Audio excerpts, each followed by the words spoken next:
하나님의 말씀 보겠습니다.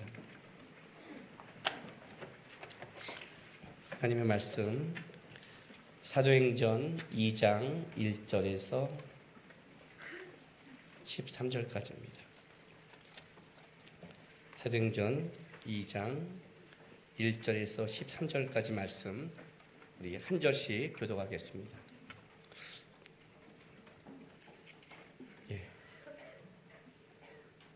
오순절날이 이미 이름에 그들이 다 같이 한 곳에 모였더니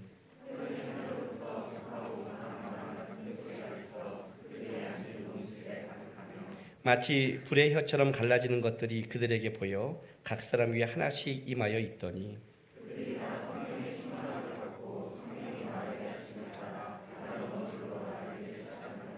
그때 경건한 유대인들이 천하 각구로부터 와서 예루살렘에 머물러 있더니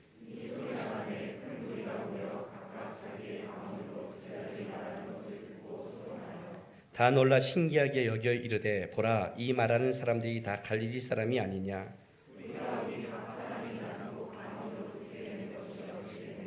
우리는 바데인과 메데인과 엘람인과 또 메소포타미아 유대와 갑바도기아 본도와 아시아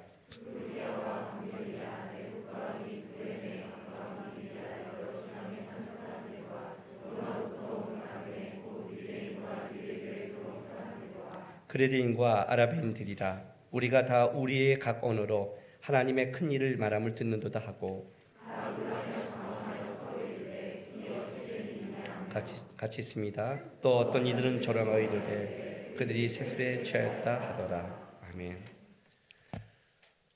오늘부터 예수의 이야기라고 해서 예수님의 일생에 대해서 여러분 같이 말씀을 나누려고 합니다. 도대체 예수님의 이야기를 하는데 오늘 왜 사도행전 2장의 성령 강림 사건을 오늘 왜 처음으로 시작했는지를 의아해하는 분들이 있습니다.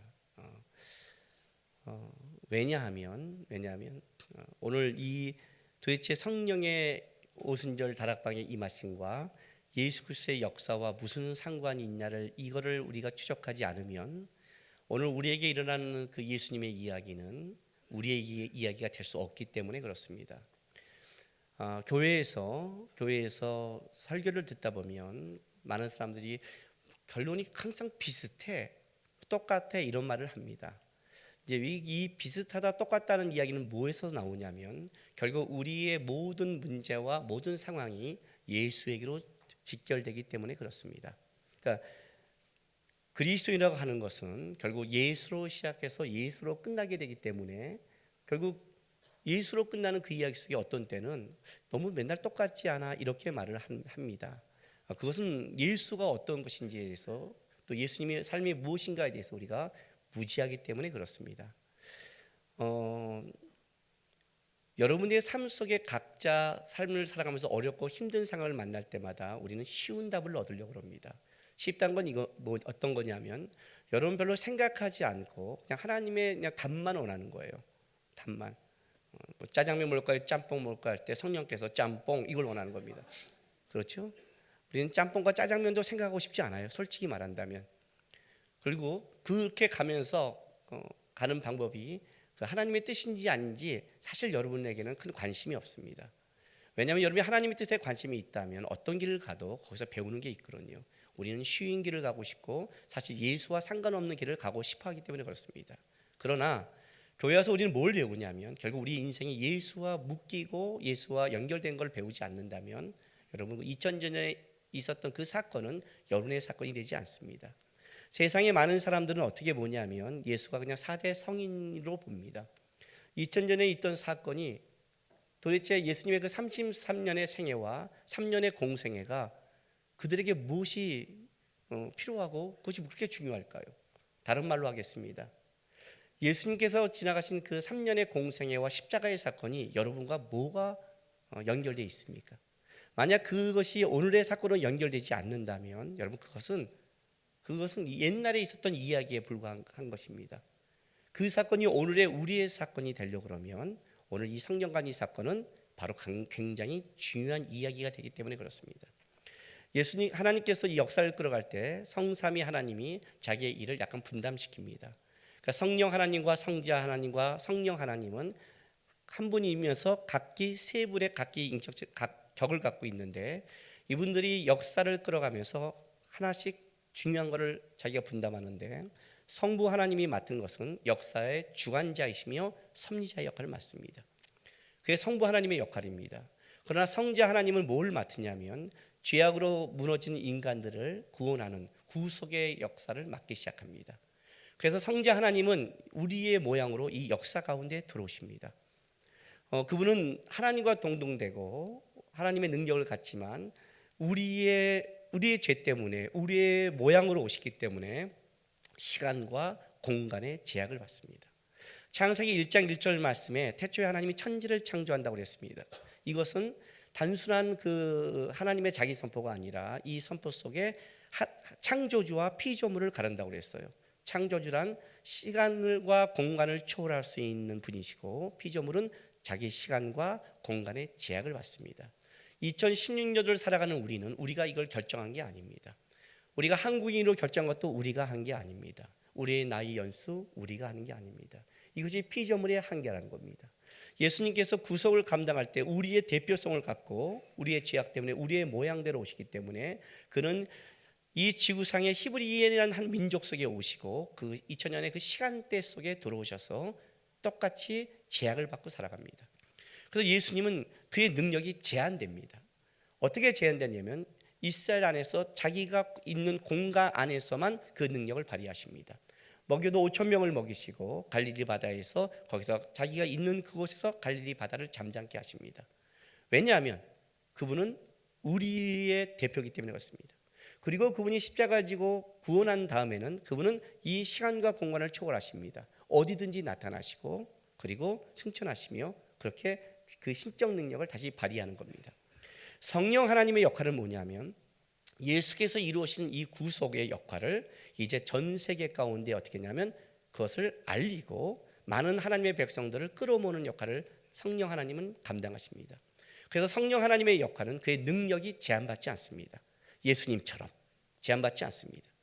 예수님은 자기 갈릴리 바닷가에서 자기가 있는 곳에서의 바다를 잠잠케 하시고, 예수님은 5,000명을 먹이는 한계성을 갖는다면 성령 하나님은 지금 이 순간에도 역사하시지만 오늘 지구상에 있는 60억이 넘는 모든 인구에도 동시에 역사할 수 있고, 한 갈릴리 바다가 아니라 5대양 6대주에서 어디든지 그는 그의 능력을 활용하고 사용할 수 있는 제한받지 않은 하나님입니다. 왜냐하면 이제 예수가 이루신 그 구원을 완전히 주님 다시 오실 날까지 하나님의 백성을 끌어먹는 그런 역할을 감당하기 때문에 능력이 제한받지 않습니다. 이것 때문에 우리가 성령 하나님에 대한 오해가 시작됩니다. 어떤 오해냐면 성령이 임하시면 권능이 임하고, 권능이라는 것은 은사와 능력과 이적과 기적으로 가는 겁니다. 이것이 잘못돼서 신사도주의가 나오는 겁니다. 어떤 하나님의 사람이 하나님의 영광과 그것을 드러낸다면 그는 사도시대처럼 어떤 이적과 기사가 일어난다고 착각합니다. 그렇지 않습니다, 여러분. 왜냐하면 성령의 역할은 단순하게 기적과 이적의 역할이 아니라고 했습니다. 예수의 복음을 전하기 위해서 기적과 이적을 해가는 거지, 그분의 역할은 좀 더 본질적이고 좀 더 중요한 것으로 묶여 있다는 걸 아셔야 됩니다. 자, 요한복음 14장 25절 26절을 좀 보겠습니다. 요한복음 14장 25절 26절에 보면, 내가 아직 너희와 함께 있어서 이 말을 너희에게 하였거니와 보혜사 곧 아버지께서 내 이름으로 보내실 성령 그가 너희에게 모든 것을 가르치고 내가 너희에게 말한 모든 것을 생각나게 하리라, 이렇게 말했습니다. 내가 너희에게 말한 모든 것을 생각나게 하리라. 요한복음 16장 13절부터 보면, 그러나 진리의 성령이 오시면 그가 너희를 모든 진리 가운데로 인도하시리니 그가 스스로 말하지 않고 오직 들은 것을 말하며 장래 일을 너희에게 알리시리라. 그가 내 영광을 나타내니 내 것을 가지고 너희에게 알리시겠음이니라고 말씀하십니다. 이 말이 무슨 말이냐면 성령은 자의로 얘기하지 않는답니다. 예수님께서 이 땅에 오셨을 때 마태복음에 보면 예수님의 사역에 일하실 때 꼭 앞에 다는 단어가 있습니다. 그것이 선지자가 말한 바, 이사야가 말한 바, 에레미야의 말씀에 가라사대 이런 표현을 씁니다. 이런 표현을 왜 쓰냐면 예수님께서 이 땅에 오셨을 때 그도 하나님이시면 자기 자유로 사역을 하는 게 아니라 하나님의 주권과 섭리 안에 그가 순종하기로 작정하십니다. 그래서 성경이 말한 바 하나님이 이 성경을 통해서 주관하고 섭리한 이 내용을 예수님께서는 그대로 지켜가십니다. 자기가 자기 뜻대로 하는 것이 아니라 바로 이사야를 통해서 에레미야를 통해서 선지자를 통해서 하신 말씀을 그는 순종하고 갑니다. 마찬가지로 성령 하나님도 자기가 그 능력을 이제 제한받지 않고 사용하시는 분이라 할지라도 그 능력을 마음대로 마술과 기적처럼 보이는 것이 아니라 그분은 예수님의 사역에 제한받습니다. 자기가 자기 뜻대로 말한 게 아니라 오늘 요한복음 14장에 보면 이렇게 말씀하십니다. 그죠? 내가 26절 내가 너희에게 말한 모든 것을 생각나게 하리라. 내가 너희에게 말한 모든 것을 생각나게 하리라. 그죠? 요한복음 16장 13절도 이렇게 말하죠.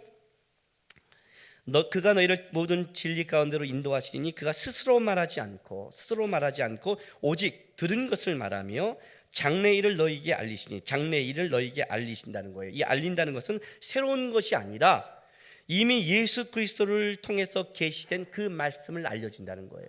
그 말씀을 알리겠다는 거예요. 14절 그가 내 영광을 나타내니 내 것을 가지고 예수 그리스도의 것을 가지고 너희에게 알리겠다고 약속하십니다. 그러니까 성령 하나님은 어디에 제한받아요? 예수 그리스도께서 하신 그 사역과 그분의 말씀하신 것을 우리를 깨닫게 하고 우리를 생각나게 하고 그걸 통해 제한받으시고 그걸 나타내는 거예요. 그게 성령 하나님의 역할이라는 겁니다. 그런데 이제 어떤 오해를 받냐면 성령께서 역사를 하시다 보면 예수의 영광과 예수님의 능력을 알리시기 위해서 그의 일하시는 방법이 너무나 다르다는 겁니다. 너무나 다르게 역사를 하세요. 어떤 곳에서는 이렇게 말씀을 통해서 깨닫는 역사가 있지만 어떤 곳에서는 이적과 기사를 통해 일하시기도 합니다. 근데 우리에게는 뭐가 더 강렬하게 다가오냐면 기적과 이사라는 체험이 너무 강렬하게 다가옵니다. 그래서 그것 때문에 우리는 성령의 역사가 온다면 뭔가 이렇게 내 안에서 어떤 뜨거운 것과 획기적인 어떤 변화가 일어나고 어떤 능력과 어떤 장래일에 대한 이 장래일이라는 것은 성경이 말하는 계시가 아니라 흔히 점쟁이에게 가서 우리가 알고 싶은 어떤 구체적인 어떤 내용을 듣는 것 이런 것에 우리가 더 관심이 갖는 거예요. 그러니까 성령 그러면 우리는 그냥 능력이라는 걸로 니꾸로 됩니다. 그러나 성령은 그렇게 하지 않는답니다. 성령의 가장 주된 사역은 예수를 드러내고 예수가 하신 말씀이 무엇이며 그가 살아가는 우리 인생 속에 살아간 것이 어떤 의미가 있고 그것이 오늘 우리가 살아가는데 어떻게 우리에게 적용될까를 깨닫게 하시며 이끌어 가신다고 얘기하는 것이 성령의 사역이라고 합니다. 그래서 성령의 사역은 이적과 기적을 넘어서서 더 중요한 본질적 사역을 갖습니다. 그게 오늘 우리가 읽은 사도행전 2장의 오순절 성령 강림의 사건입니다. 자, 사도행전 2장으로 다시 가겠습니다. 사도행전 2장은 성령의 역사에 가장 크고 중요한 사건입니다. 마가의 다락방에 있는 이 오순절 성령 강림의 사건은 이제 이 성령 강림으로 말미암아 전 세계 성령의 역사가 시작되기 때문에 그렇습니다. 봐요. 요한복음 2장이 이렇게 시작됩니다. 사도행전 2장에 오순절 날에 이미 이름에 그들이 다 같이 한 곳에 모였더니 호련히 하늘로부터 급하고 강한 바람 같은 소리가 있어 그들이 앉은 온 집에 가득하며 마치 불의 혀처럼 갈라지는 것들이 그들에게 보여 각 사람 위에 하나씩 임하여 있더니 이렇게 시작되는 거예요. 하늘로부터 급하고 강한 바람 같은 소리가 있어 일단 듣는 것입니다. 그리고 3절에 보니까 마치 불의 혀처럼 갈라지는 것들이 그들에게 보여 이건 보이는 겁니다. 그러니까 청각과 시각의 역사가 먼저 있었습니다. 강렬한 거죠. 이 바람 같은 강한 소리가 우리한테 들리고 그리고 그 하늘 불 같은 것이 떨어진 걸 우리가 보기 시작했다는 겁니다. 성령의 역사가 굉장히 강하고 힘차구나 이렇게 말하면 안 되고 왜 이제 성령께서 일하기 전에 이런 것을 사용했냐면 우리 사람이 인지하고 우리 사람이 받아들이는 통로는 듣는 것과 보는 것 두 가지입니다. 이것이 우리의 마인드라고 했습니다. 믿음은 들음에서 납니다. 하나님의 말씀을 들으면 믿음이 생깁니다. 세상 걸 들으면 세상 게 생깁니다. 우리가 성경을 보면 성경이 들어옵니다. 음란한 걸 보면 음란이 들어옵니다. 보고 듣는 것이 우리 인간이 어떤 것을 느끼는 것이고 마인드를 형성하는 겁니다. 지금 성령께서 역사하시는데 이것이 단순하게 그들의 꿈이나 어떤 사람이 느끼는 그런 것이 아니라 모두가 느낄 수 있는, 모두가 인지할 수 있는 바로 강한 소리와 하늘의 불 같은 것이 내려서 이것이 역사의 한 현장에 일어났던 것을 우리 사람들에게 인지시키고 보여주는 사건입니다. 그리고 그 역사의 현장에 일어나는 사건은 뭘로 드러나냐면 안진뱅이가 일어나고 병자가 낫고 소경이 눈을 뜨는 사건으로 일어나는 게 아니라 이 사건은 한 가지로 국한됩니다. 자, 2장 4절 보세요. 그들이 다 성령의 충만을 받고 성령이 말하게 하심을 따라 다른 언어들로 말하기 시작하니라. 그때 경건한 유대인들이 천하 각국으로부터 와서 예루살렘에 머물러 있더니 이 소리가 나매 큰 무리가 모여 각각 자기의 방언으로 제자들이 말하는 걸 듣고 소동하여 다 놀라 신기하게 여겨 이르되 보라, 이 말하는 사람들이 다 갈릴리 사람이 아니냐 라고 말합니다. 이 성령의 역사는 방언으로 드러나는데 이 방언은 그 고린도전서 13장에 있는 천사의 방언을 말하는 게 아니라 우리가 알고 있는 외국어입니다. 제가 그렇게 받고 싶어하는 방언입니다. 그렇죠? 하나님의 은사로 영어 방언을 한다면 얼마나 좋을까요? 빠른 시일 내에 조금 더 은혜를 주셔서 플러스 중국어 방언까지 하고 거기에 스페인 방언까지 한다면 아마 저는 전 세계를 누비고 다닐 겁니다. 그런 방언입니다. 전세의 방언이 아니라 알아듣는 방언입니다. 근데 이 방언의 특징은 뭐냐면 보통 방언은 자기가 말하는데 이 방언은 제자들에게는 입술을 연 방언이지만 많은 사람들에게는 귀가 열린 방언입니다. 여기 보면 2장 6절 보면 각각 자기의 방언으로 제자들이 말하는 걸 듣고 소동합니다. 저쪽에서 방언을 말하니까 우리가 듣는 게 아닌가요? 라고 말하지만 마가의 다락방에 있었던 그 문도들은 120 문도들입니다. 여러분 여기서 한 10사람을 세워놓고 한 사람은 영어, 한 사람은 중국어, 한 사람은 스페인어, 한 사람은 일어, 한 사람은 인도네시아어, 각자 방언으로 한번 떠들기, 하나님 설교하기 시작해야 한다고 생각해 보십시오. 여기 지금 설교단에 10사람이 있어갖고 나는 한글로 선교하고 한 사람은 중국어로 선교하고 한 사람은 영어로 선교하고 하는 스페인어로 선교하고 계속 설교하면 여러분이 그 설교를 다 알아들 수 있습니까? 못 알아듣습니다. 결국 뭐냐면 제자들의 입술에도 그 방언이 열렸지만 그 막 퍼져가는 이 방언이 그 온 각 나라의 사람의 귀에도 들릴 만큼 하나님이 동시에 연 겁니다. 그러니까 입과 귀를 열어버린 사건입니다. 그래서 이들이 깜짝 놀랍니다. 자 보세요. 2장 사도행전 2장 11절 보세요. 그레데인과 아라베인들이라 우리가 다 우리의 각 언어로 하나님의 큰 일을 말함을 듣는도다. 이렇게 가는 거예요. 여기서 일어나는 성령의 역사의 가장 큰 특징은 뭐냐면 은사와 기적이 아니라 제자들의 입을 통해서 하나님의 큰 일이 선포됐고 많은 사람들이 하나님의 큰 일을 듣는 것으로 오순절 성령 강림은 역사하는 겁니다. 도대체 이게 왜 이렇게 중요할까요? 도대체 창세기 11장으로 갑니다.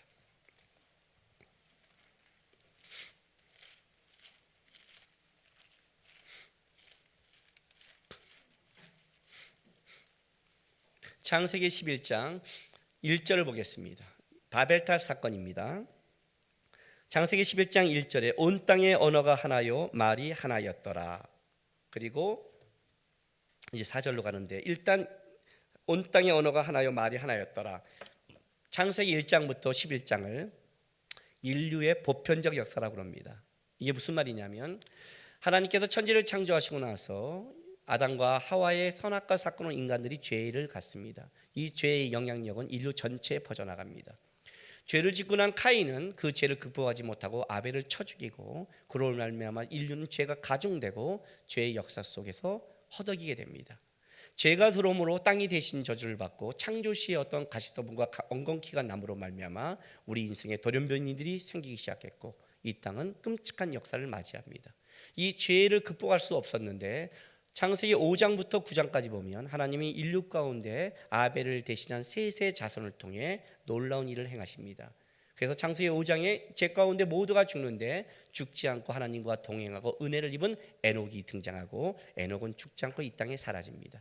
그리고 창세기 5장부터 9장까지 홍수의 제약으로 모두가 죽어나가는데 하나님과 동행하고 은혜를 입은 노아를 통해서 그는 구원을 받습니다. 인류의 조그만 희망이 보이는 겁니다. 죄로 죽어간 것에 그래도 구원받는 에녹과 노아를 보는 겁니다. 그런데 놀랍게도 이렇게 은혜를 입은 노아의 자손들, 셈과 함과 야벳의 자손들이 창세기 11장에 바벨탑을 쌓는 겁니다. 여기 말한 온 땅의 언어가 하나요, 말이 하나였다는 뜻은 단순히 언어가 하나가 아니라 마인드가 하나인 겁니다. 마인드가 하나입니다. 그러니까 그들의 언어 속에 그들의 마인드가 하나인데 그 마인드는 하나님을 향해 도전하고 바벨탑을 쌓는 것으로 마인드가 모여졌다고 얘기합니다. 저는 한국 사람인데 저는 한국 사람 치고는 좀 개방적인 사람 중에 하나입니다. 그러니까 사고 자체가 좀 더 보수적이진 않습니다. 그러니까 우리 아이들이 뭐 염색하고 탈색하려고 할 때 다른 목사님 같으면 기절을 할 텐데 저는 괜찮습니다. 머리카락이 있는데 염색한다는 게 얼마나 큰 복이겠습니까? 참 복된 겁니다. 뭐 그 머리카락에다가 지가 염색을 하다 지랄하다 빠진 거는 그가 겪어야 될 문제고, 어쨌든 빠지든 뭐하든 할 수 있다는 게 참 감사하지 않겠습니까? 그래서 그런 개방적인 사고를 갖고 있기 때문에 가능한 겁니다. 실제로는. 그런데 제가 뉴질랜드 갔을 때 이런 얘기를 들은 적이 있습니다. 뉴질랜드 가서 집회를 끝나고 어디 이제 좀 쉬러 갔는데 그 쉬러 간 곳에 그 집이 이제 있는데 거기 있는 분이 이런 말을 했어요. 저 집이 시어머니가 사는 집이고 그 근처 옆집이 며느리하고 아들이 사는 집이 됩니다. 우리 같으면 끔찍한 일이죠.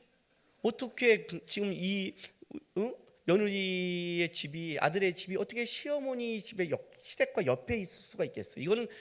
이거는 거의 뭐 아침마다 진짜 가서 인사하고 문안해야 될 끔찍한 위치인데, 놀라운 게 뭐냐면 그 시어머니가 그 며느리의 집을, 그 아들의 집을 우리 같으면 쓱 가서 야 나 왔다, 뭐 밥은 먹었니? 이렇게 하면 안 된답니다. 전화를 갖고 가야 되는지를 물어봐야 된대요. 그래서 어떤 때는 서로 바쁘면 몇 달 동안 만나지도 않는답니다. 제가 개방적인 사람인데 저는 그 얘기를 듣고 나서 아무리 그랬지 내가 전화하고 내 아들한테 가도 되니? 뭐 가서 없으면 그뿐이고 바쁘면 돌아올 수는 있지만, 내가 그 얘기를 듣는 순간 나는 한국인이라는 것을 뼈저리게 깨달았습니다. 저는 그냥 개방적인 한국 사람입니다. 그죠? 제가 중국을 가든 일본을 다른 나라를 갈 때 깨달은 건 뭐냐면 나는 한국인이라는 걸 아주 뼈저리게 깨달았습니다. 다만 한국 사람 중에 좀 열린 사람이지 나는 한국 사람인 겁니다.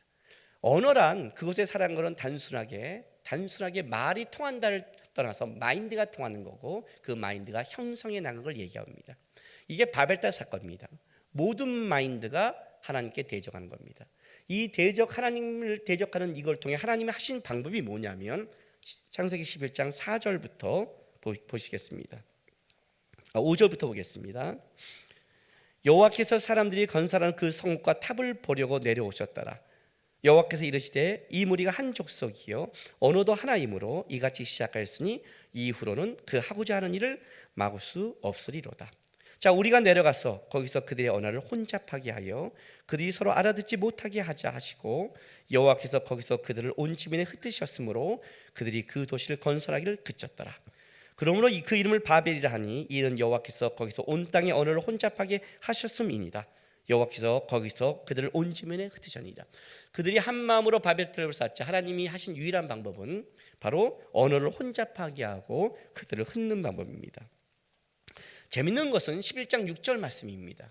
창세기 11장 6절에 보면 여호와께서 이르시되 이 무리가 한 족속이 언어도 하나님으로 이같이 시작했으니 이후로는 그 하고자 하는 일을 막을 수 없으리로다.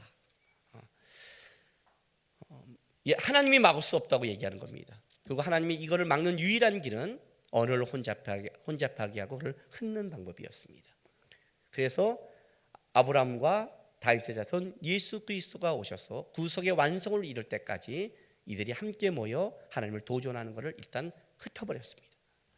지금 인류는 하나 되고 있습니다. 창세기 1장부터 11장은 단순한 그 보편적 죄의 역사를 넘어서서 성경 전체의 서론이라고 말하기도 합니다. 왜냐하면 이제 두 번째 인류의 언어가 하나 되고 인류가 뭉친다면 그들은 또 바벨탑을 쌓을 것이고, 그때 바벨탑을 쌓은 주인은 분명히 적그리스도가 될 것입니다. 그리고 이 적그리스도가 두 번째 바벨탑을 쌓았을 때는 하나님이 또 우리를 흩는 게 아니라 그때는 예수 그리스도께서 재림하시고 이 땅에 심판을 임할 것입니다. 인류는 지금 하나 되고 있습니다. 그렇죠? 점점 세상은 지구촌 시대가 되고 있습니다. 어쩌면 점점 가까워지면 점점 바벨탑의 사건이, 제2의 바벨탑 사건이 일어나고, 그리고 나서 예수 그리스도 오십니다. 그 전에 죄인들이 죄악으로 마인드가 하나 되고 공의하기 전에 하나님이 어떤 일을 하시냐면 사도행전 2장의 역사로 다시 갑니다. 성령께서 일하신 이유가 그래서 2장에 나타나는 겁니다. 자, 다시 갈게요. 2장 4절. 그들이 다 성령의 충만을 받고 성령이 말하게 하심을 따라 다른 언어들로 말하기를 시작합니다. 6절. 이 소리가 나며 큰 무리가 모여 각각 자기의 방으로 제자들이 말하는 걸 듣고 소동하여. 11절. 그레데인과 아라베인들이라 우리가 다 우리의 각 언어로 하나님의 큰 일을 말함을 듣는도다.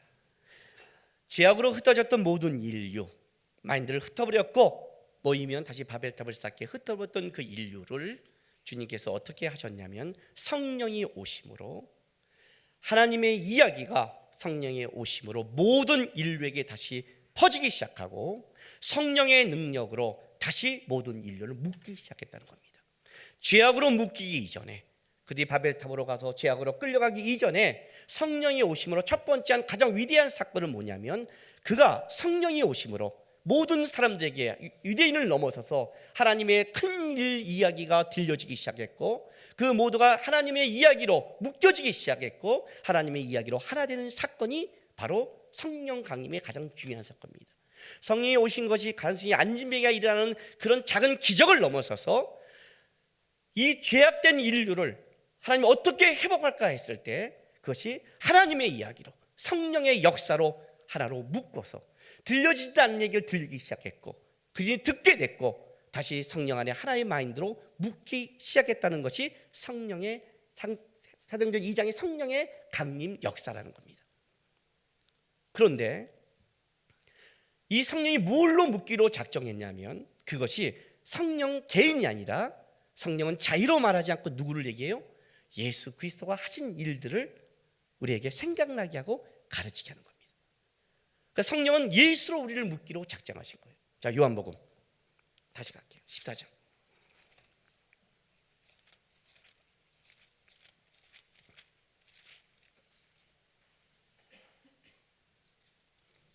이 28절 29절 보세요.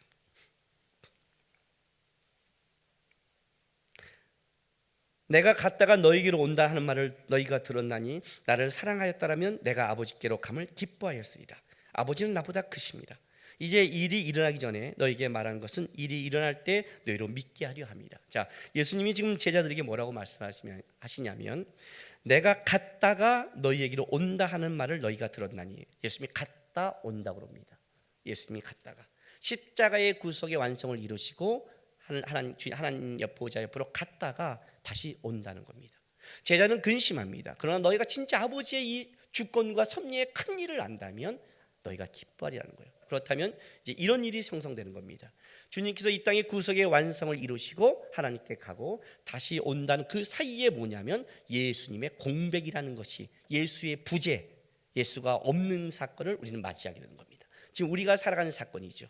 우리는 지금 예수를 믿고 있는데 실제 예수가 없는 상황을 살아가는 겁니다. 그래서 우리가 솔직히 이럴 때가 있죠. 복음을 전할 때 야 보여봐 그러면 확 예수님이 확 나타났으면 좋겠죠. 그냥 확 나타나서 야 여기 있다 이놈의 새끼야 봤냐 하고 갔으면 얼마나 속 시원한데, 예수님이 다시 오실까지 예수의 부재 공백의 사건을 만들어냈단 말이에요. 이제 그게 있는 거예요. 그럼 이 부재의 사건을 어떻게 해결할 것인가? 자, 요한복음 16장 4절 가세요. 요한복음 16장 4절부터 오직 너희에게 이 말을 한 것은 너희로 그때 당하면 내가 너희에게 말한 이것을 기억나게 하려 함이요 처음부터 이 말을 하지 아니한 것은 내가 너희와 함께 있었습니다. 지금 내가 나를 보내신 이에게로 가는데 너희 중에서 나더러 어디로 가는지 묻는 자가 없고 도리어 내가 이 말을 함으로 너희 마음에 근심이 가득하였도다. 그러나 내가 너희에게 실상을 말하노니 내가 떠나가는 것이 너희에게 유익이라. 내가 떠나가지 아니하면 보혜사가 너희에게로 오지시 아니할 것이요 가면 내가 그를 너희에게 보내리니 그가 와서 죄에 대해서 의에 대해서 심판에 대하여 세상을 책망하시리라. 죄에 대하여라 함은 그들이 나를 믿지 아니하며 의에 대하여라 함은 내가 아버지께로 가니 너희가 다시 나를 보지 못하며 심판에 대하여라 함은 이 세상 임금이 심판을 받았습니다. 내가 아직도 너희에게 이를 것이 많으나 지금 너희가 감당하지 못하리라. 그러나 진리의 성령이 오시면 그가 너희를 모든 진리 가운데로 인도하시리니 그가 스스로 말하지 않고 오직 들은 것을 말하며 장래일을 너희에게 알리시리라. 그가 내 영광을 나타내니 내 것을 가지고 너희에게 알리겠습니다. 이렇게 말하는 거예요. 자, 7절 볼까요? 내가 너에게 실상을 말한대요. 그 실상이 뭐냐면 내가 떠나가는 것이 너희에게 유익이래요. 내가 떠나가지 아니하면 보혜사가 너희에게 오시지 아니한대요. 그러니까 무슨 말이냐면 이런 겁니다. 성령이 오셨다는 것은 예수가 구원의 완성을 이루고 하나님 보좌의 앞에 갔다는 뜻입니다. 내가 가야 성령이 오는 겁니다. 내가 가야 성령이 오는 거예요. 예수의 부재는 성령의 역사를 만들어내는 겁니다. 오순절 성령 강림의 역사는 무엇을 얘기하는 거냐면 예수가 십자가의 완성을 이루고 하나님 보좌에 이제 가셨다는 거예요. 그리고 그 예수는 다시 오신다는 거예요. 그 예수가 오실 때 바로 그 예수가 우리를 묶어놓은 그 신앙의 이야기, 예수가 한 이야기, 예수가 살아갔던 그 삶의 본질과 진리의 이야기를 누가 이제 해요? 성령이 깨닫게 하시고 성령이 진리로 인도하시고 성령이 심판하실 것이며 성령이 만들어갔다는 거예요. 그 스스로 얘기하지 않고 내가 너에게 말하는 모든 것들이 그 이유와 그 원리와 그 내용의 깊이를 성령께서 너에게 알려주실 거라고 얘기를 하는 거예요. 그것이 유익하다는 거예요. 왜냐하면 예수님이 가지 않으면 예수님은 이 땅의 시간과 공간에 제약받는 하나님이기 때문에 그가 하신 그 기쁜 일이 온 인류에게 가지 못하는 거예요. 그러나 예수께서 구원의 완성을 시키고 이제 가심으로 말미암아 어떤 일이 벌어지냐면 그가 감으로 완성시킴으로 하나님께서 성령 하나님을 이 땅에 보내시고 지금부터 예수가 한 얘기는 이스라엘의 한 나라에 국한된 얘기가 아니라 온 인류에게 퍼져나가야 되고 온 인류가 알아야 되고 온 인류가 해방돼야 되며 온 인류가 예수 안에서 묶여져야 될 놀라운 하나님의 큰 일의 이야기임을 성령이 역사하고 그렇게 하시겠다고 작정하신 거예요. 그래서 오순절 성령님의 역사는 뭐냐면 예수가 구원의 완성이시고 하나님 보좌에서 그를 이루셨다는 증거가 되는 거예요. 굉장히 중요한 사건. 성령 강림의 역사를 한 개인의 이적과 은사와 능력으로 끌어간다는 것은 지극히 작은 거고 지극히 그거는 이기적인 거예요. 오늘 여기 요한복음 16장 13절에 보면 이런 말이 있어요. 진리의 성령이 오시면 그가 너희를 모든 진리 가운데 인도하시리니 그가 스스로 말하지 않고 오직 들은 것을 말하며 장래일을 너희에게 알리시리라. 장래일을 너희에게 알린대요. 새로운 것이 아니라고 그랬죠. 이미 예수 그리스도를 통해서 계시된 역사죠. 장래일. 뭐예요? 그 장래일이 내가 갔다가 온다고 그랬잖아요. 내가 너희를 위해서 가서 많은 집을 짓고 다시 온다고 그랬잖아요. 세상에서 환난을 당하나 담대하라 내가 세상을 이겼다라고 말씀하셨잖아요. 세상 끝날까지 내가 너희와 함께 있으리라고 했잖아요. 오신다고 했잖아요. 장래일이죠. 우리의 인생이 헛되지 않다고 얘기하잖아요. 우리가 예수와 묶여 있고 성령의 역사가 우리 안에 있다는 걸 말해주고 있잖아요. 그게 장래일이에요. 우리는 장래일을 뭘로 할까요? 전쟁에 때 가서 누구와 결혼하는 거? 언제 결혼하는 거? 직장에 가면 어떻고? 뭐 동쪽에 가면 귀인을 만나요? 그런 걸까요? 누굴 만나면 내가 너를 보니까 네 위에 별이 있어. 너는 굉장히 스타가 될 거야. 너를 보니까 꽃이 보여. 너는 화려한 인생을 살 거야. 이게 성령의 역사인 줄 아십니까? 그 얘기를 하는 게 아니에요. 성령이 오셨다는 걸 뭐냐면 우리의 인생이 헛되지 않고 예수의 십자가의 사건이 헛되지 않고 완성됐다는 것을 우리에게 증거하시고 알려주신다고 얘기하는 거예요. 지금 그 얘기를 하고 있는 거예요. 그래서 너는 예수와 묶였으니까 담대하게 살아갈 수 있다고 얘기하는 거예요. 사도행전 1장 가보세요. 사도행전 1장 2절부터 8절까지 제가 읽어드릴게요. 그가 택하신 사도들에게 성령으로 명하시고 승천하신 날까지의 일을 기록하였노라. 그가 고난받으신 후에 또한 그들에게 확실한 많은 증거로 친히 살아계심을 나타내사 40일 동안 그들에게 보이시며 하나님의 나라 일을 말씀하시니라. 사도와 함께 모이사 그들에게 분부하여 이르시되 예루살렘을 떠나지 말고 내게서 들은 바 아버지께서 약속하신 것을 기다리라. 요한은 물로 세례를 베풀었으나 너희는 몇 날이 못되어 성령으로 세례를 받으리라 하셨느니라. 그들이 모였을 때 예수께 여쭈어 이르되 주께서 이사의 나를 회복하심이 이때이니까 하니 이르시되 때와 시기는 아버지께서 자기 권한에 두셨으니 너희가 알 바 아니요 오직 성령이 너희에게 임하시면 너희가 권능을 받고 예루살렘과 온 유대와 사마리아와 땅까지 이르러 내 증인이 되리라 하시니라. 이 말씀을 마치시고 그들이 보는 데 올려져 가시니 구름이 그를 가리어 보이지 않게 하더라. 올라가실 때 제자들이 자세히 하늘을 쳐다보고 있는데 흰옷 입은 두 사람이 그들 곁에 서서 이르되 갈릴리 사람들아 어찌하여 서서 하늘을 쳐다보느냐. 너희 가운데서 하늘로 올려지신 이 예수는 하늘로 가심을 본 그대로 오시리라 하였느니라. 이렇게 하는 거예요. 여러분, 난 제자들이 예수님을 따라간 그 삶 속에 가장 허탈할 때가 이때라고 생각합니다. 왜냐하면 예수님께서 십자가에 죽으실 때는 허탈한 게 아니라 그냥 아무 생각이 없었겠죠. 이제 끝났다고 생각했을 거예요. 근데 그 끝남은 3일이었습니다. 3일이었어요. 어쨌든 끝났다고 모든 걸 포기했는데 3일 만에 살아나셨습니다. 근데 살아나셨는데 놀랍게도 예전의 예수가 아니었습니다. 그는 시간과 공간을 초월하기 시작했고 벽을 뚫고 들어오시고 어딘지 나타나시며 변화된 모습이었습니다. 얼마나 기대가 부풀었을까요? 이사야의 나라를 회복할 때가 이때입니까? 이 말 가능하지 않겠어요, 여러분? 그러지 않겠어요? 내가 여기서 설교를 전하다가 그냥 휙 쓰러져 버렸습니다. 심장이 멎었어요. 병원 갔더니 심장이 멎었습니다 했는데 우리 목사님이 말씀하셨다 갔구나 했는데 바람간 좀 이따 띠 하더니 심장이 움직이기 시작하는 겁니다. 그리고 살아났어요. 여러분이 얼마나 감사하겠어요. 표정들이 감사할 표정이 아닌데요.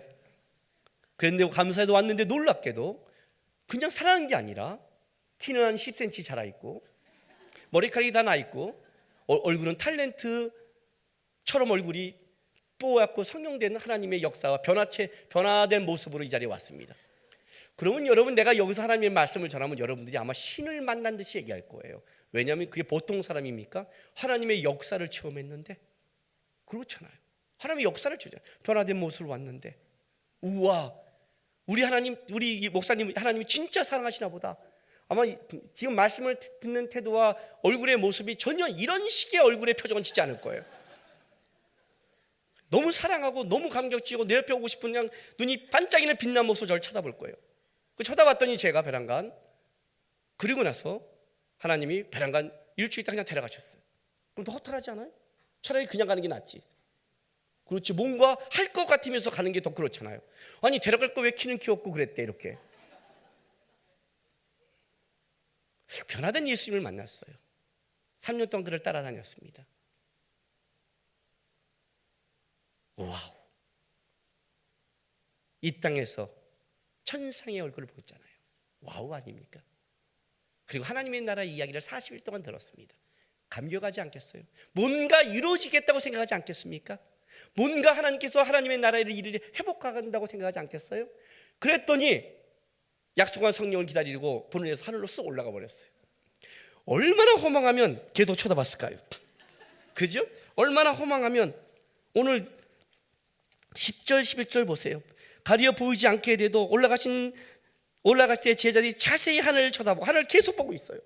오직 안 가면 흰옷 입은 두 사람을 천사를 보내서 갈릴리 사람들아 어찌하여 서서 하늘을 쳐다보느냐. 너희 가운데 하늘로 올려신 예수는 하늘로 가심 본 그대로 오시리라. 돌아가라. 안 가고 거기만 쳐다보고 있으니까 얼마나 허탈하면 진짜 간 거 맞아? 안 와? 언제 오신대? 뭘 어떻게 해야 돼? 허망하지 않겠어요? 허망한 거예요. 그 상황에 있는 거예요. 그런데 뭐라고 말씀하시냐면 예루살렘을 떠나지 말고 기다리라는 거예요. 약속한 성령을. 승천을 본 성도들은 500문도라고 합니다. 500명의 제자들이 예수님의 승천을 받습니다. 그러나 그로부터 10일 후에 오순절 성령 강림 때 마가의 다락방에서 있었던 제자의 수는 120문도입니다. 380명은 어디 갔을까요? 이놈의 제자들은 어디 갔을까요? 사우나 갔을까요? 잠자고 있을까요? 허탈해서 어디 갔을까요?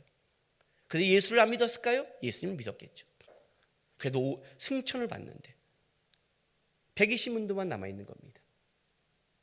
그리고 이 120문도에게 내린 것이 성령 강림입니다. 그런데 오늘 1장 8절에 성령을 왜 기다리라고 말하냐면 예수님께서 오직 이유가 있습니다.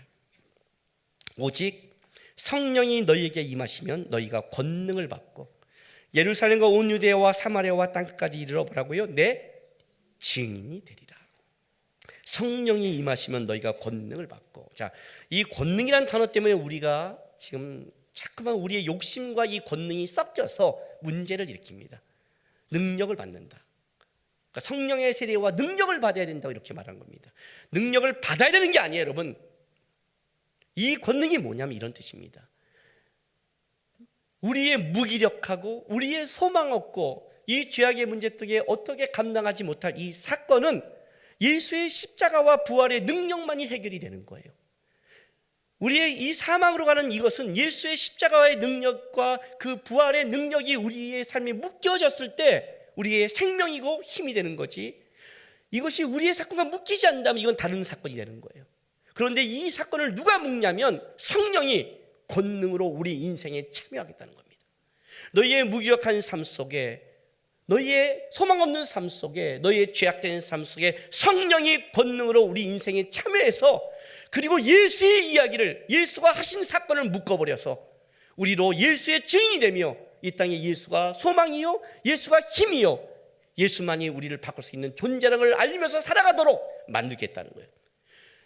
땅끝까지 증인이라고 그러니까 모두가 선교사가 되라는 게 아닙니다, 여러분. 우리가 있는 자리가 다 땅끝 아닙니까? 내가 살아가는 자리가 내가 죽을 자리 아닙니까? 그렇지 않습니까? 내가 살아가는 그 자리가 바로 하나님이 일하시는 자리요, 성령의 권능에 참여한 자리요, 거기서 예수가 묻는 자리요, 소망 없는 사람들에게 우리 예수님이 우리의 소망이고 그것 때문에 우리가 소망이 있고 살아갈 수 있는 능력이 있다는 것을 드러내는 자리가 이 자리입니다. 이 자리는 성령의 권능이 우리에게 임하여만이 가능한 거예요. 그저 기다리라는 거예요. 예수의 이야기와 우리의 삶의 이야기가 묶이려면 그것은 성령의 역사가 있어야만이 묶인다는 얘기예요. 그래서 내가 가는 게 유익하는 거예요. 내가 주고 십자가의 완성을 이룬 이 사건이 모두의 사건이 되려면 내가 아버지 곁으로 가야 아버지가 성령을 보내시고 성령으로 말미암아 이 사건이 묶여져서 모든 인류에게 나의 이 복음의 사건이 알려지고 퍼지고 하나님의 큰 일이 그들의 일이 될 수 있다고 얘기하는 거예요. 이게 놀라운 이야기. 그래서 고린도전서 12장 3절 보세요.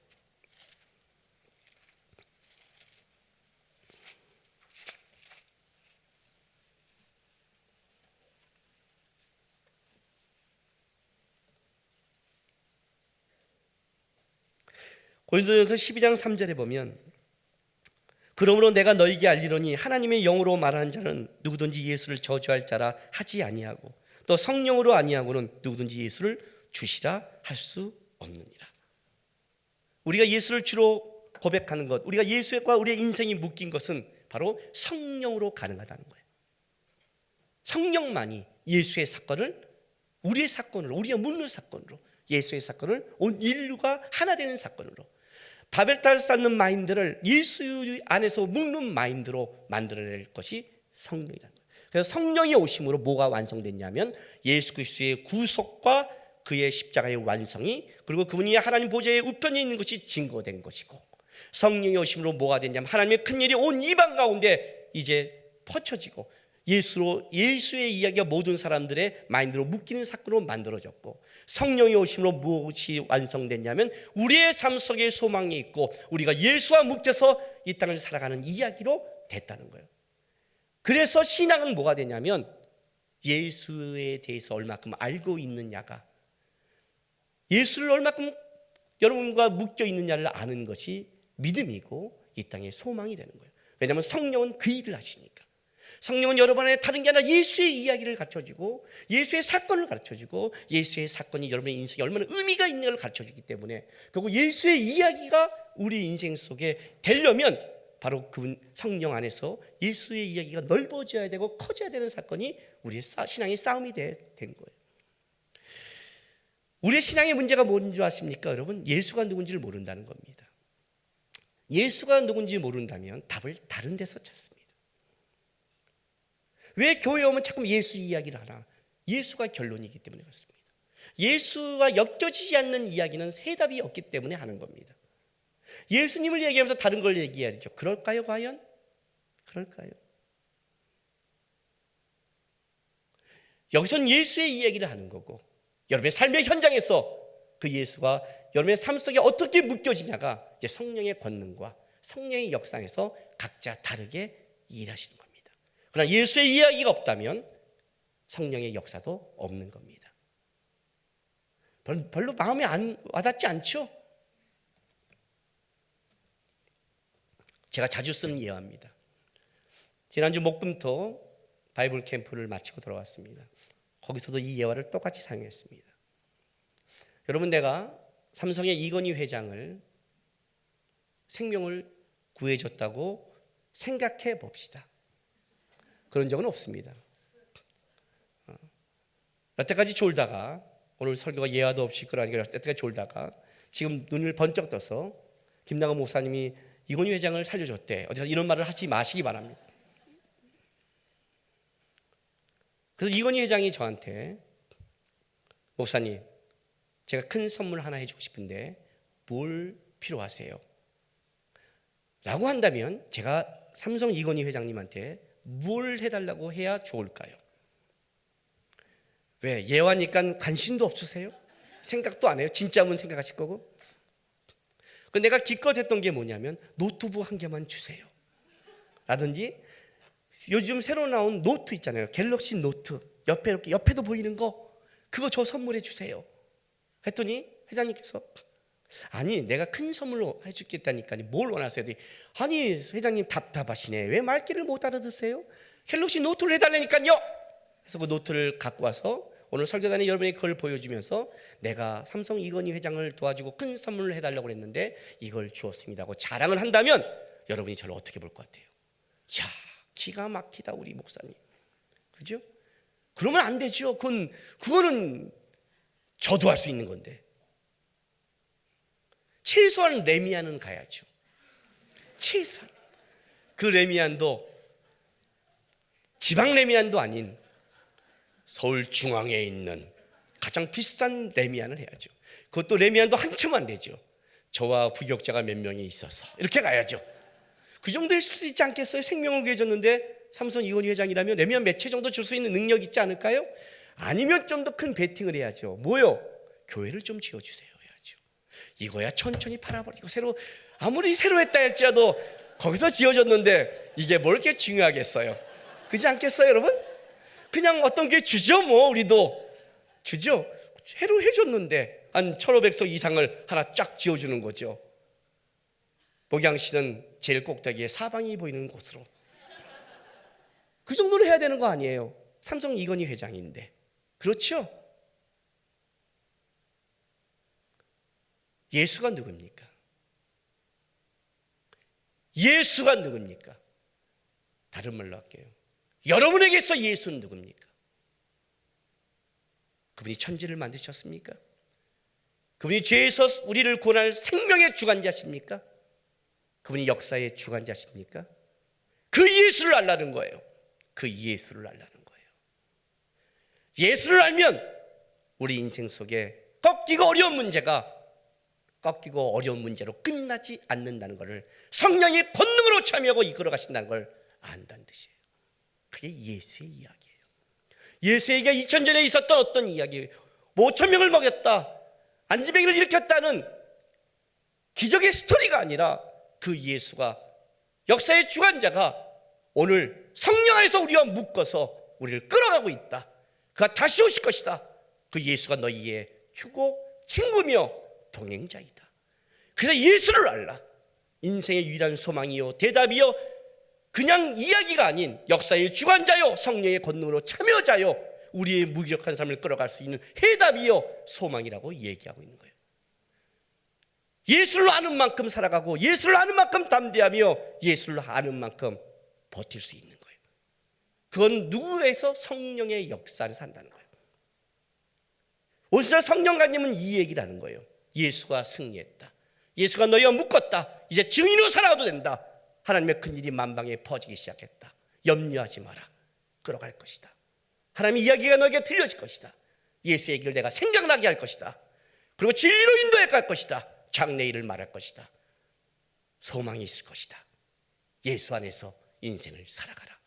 성령이 그 얘기를 한다는 거예요. 그래서 우리에게 예수의 이야기가 필요한 거예요. 그가 살아가는 삶이 2000년의 어떤 성인의 삶이 아니라 오늘 우리를 이끌어가는 삶이요, 오늘 우리에게 역사하는 삶이요, 그의 이야기는 여전히 우리의 이야기라고, 우리와 묶인 인생이기 때문에 말하는 거예요. 성령님 안에서 담대하세요.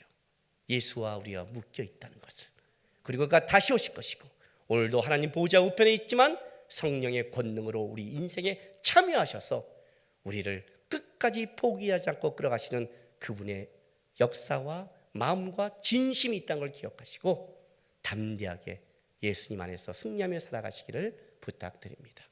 기도하겠습니다. 다 같이 기도하겠습니다.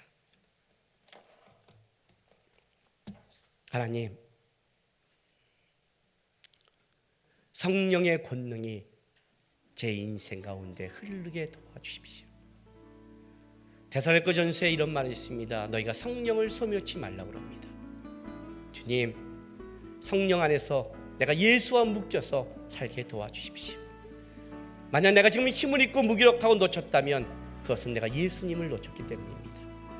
나의 유일한 소망이요 해답인 내 인생에 묶여진 그 예수를 내가 더 알기 원하고 따라가기 원하고 성령 안에서 그 하나님의 은혜의 역사를 맛보기를 소망합니다라고 고백하면서 좀 나갔으면 좋겠습니다. 기도하겠습니다. 거룩하신 아버지 하나님, 감사합니다. 아버지 하나님, 우리같이 죄 많고 우리같이 무기력한 인생 속에 성령 하나님 오셔서 예수의 십자가의 사건을 우리의 사건으로 만들어 주시고 주의 부활의 사건을 우리의 사건으로 만들어 주셔서 하나님 우리에게 소망을 주셔서 감사합니다. 우리는 예수님과 묶여있고 성령 은혜 안에서 살아갈 인생들입니다. 사랑하는 자녀들, 하나님 우리의 인생 속에 주의 이야기가 쓰여지게 도와주시고 혹시 무기력하고 쓰러져 있고 힘든 인생이 있다면 오늘 성령의 권능이 그를 일으키셔서 하나님의 그 큰 일의 이야기가 우리 성도의 자녀들 가운데 흘러가고 그걸로 회복되고 살아갈 수 있도록 도와주시옵소서. 아버지 하나님, 2016년도를 우리가 계속 이제 시작하고 있습니다. 이 16년도 한 해가 주님을 더 크게 알아가는 한 해요, 주님을 발견하는 한 해요, 주님과 쓰여지는 한 해가 되게 도와주시고 한 해를 마무리할 때 세상적인 부요와 풍요로 마감하는 것이 아니라 우리 속에 일하신 성령의 참여와 주님과도 묶여진 그 이야기가 풍성하게 열매 맺고 마무리될 수 있도록 2016년도 한 해를 이끌어가 주시며 함께해 주시고 역사하여 주시옵소서. 주님 감사합니다. 우리 인생을 예수님과 묶어주셔서 우리에게 소망과 또 우리가 살아갈 희망을 주셔서 감사드립니다. 주님, 성령의 권능이 여기 있는 자녀의 인생 속에 참여하시고 간섭하시고 흘러가 주셔서 예수님과 이들을 묶어서 이들이 주님 나라가는 그날까지 예수님과 함께 살아가는 삶의 이야기를 쓸 수 있도록 인도하여 주옵소서. 2016년도를 우리가 살아가고 있습니다. 한 해를 마무리할 때 세상적인 물질과 축복과 또 여러 가지 건강과 감사할 것이 우리에게 많이 남는 것보다 더 깊게 남는 것은 주님과 함께한 이야기, 예수님을 더 깊게 알아간 사건, 성령의 역사와 참여 속에 예수님의 그 놀라운 이야기의 삶이 우리에게 있기를 소망합니다. 하나님, 나중에 우리가 주님 때문에 감사하고 행복할 수 있도록 도와주시옵소서. 특별히 바라옵기는 여기 주의 자녀 가운데 무기력하거나 지치거나 하나님의 도움을 간절히 바라고 있는 주의 자녀가 있을지 모르겠습니다. 하나님의 나라의 큰 일이 성령이 권능이 그 자녀들의 개인적인 삶 속에 역사하셔서 다시 일어날 소망과 살아갈 힘을 허락하여 주시옵소서. 감사하며 예수님의 이름으로 기도했습니다.